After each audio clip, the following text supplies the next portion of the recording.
Saudi আরবের পবিত্র আরাফার ময়দানে শুরু হয়েছে হজের অন্যতম গুরুত্বপূর্ণ পর্ব, হজের খুতবা। মঙ্গলবার বাংলাদেশ সময় বিকেল ৩:২০ দিকে খুতবা পাঠ শুরু করেন শায়েখ আলী বিন আব্দুর রহমান আল হুদাইফি। আরবি বর্ষপঞ্জি অনুযায়ী আজ ৯ জিলহজ, যা মুসলিম বিশ্বের কাছে আরাফা দিবস হিসেবে অত্যন্ত গুরুত্বপূর্ণ।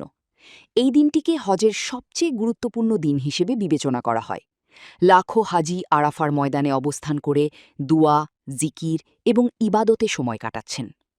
মঙ্গলবার ভোরে মিনায় ফজরের নামাজ আদায়ের পর হাজিরা পবিত্র আরাফার ময়দানের উদ্দেশ্যে যাত্রা শুরু করেন। এ সময় তাদের কণ্ঠে ধ্বনিত হয় লাব্বাইক আল্লাহুম্মা লাব্বাইক, লাব্বাইক লা শারিকা লাকা লাব্বাইক।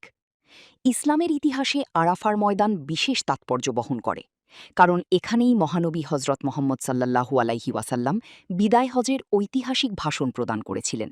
সেই স্মৃতি ধারণ করে বিশ্বের বিভিন্ন প্রান্ত থেকে আসা মুসল্লিরা আজ একত্রিত হয়েছেন এই পবিত্র স্থানে। এবারের হজের খুতবা বিশ্বের ৩০টিরও বেশি ভাষায় অনুবাদ ও সম্প্রচার করা হচ্ছে, যাতে বিশ্বের বিভিন্ন দেশের মুসলমানরা এর বার্তা সহজে বুঝতে পারেন।